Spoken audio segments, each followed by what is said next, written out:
Hello and welcome back to HardReset.Info. In this video, I will show you how to set free button navigation on OnePlus Nord 5. Let's begin.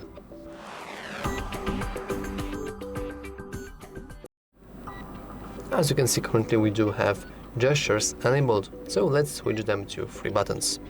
First, head into Settings. Then inside your settings, you want to scroll all the way down. Then head into System and Update and click second option called System Navigation. As you can see, currently it is set to gestures. We want to switch to buttons, and here we have a couple of options.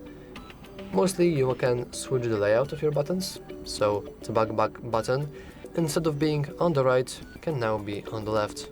But of course that setting is completely up to your preference. You can also enable or disable Circle to Search and Digital Assistant from Google. And yeah, that's all for this video.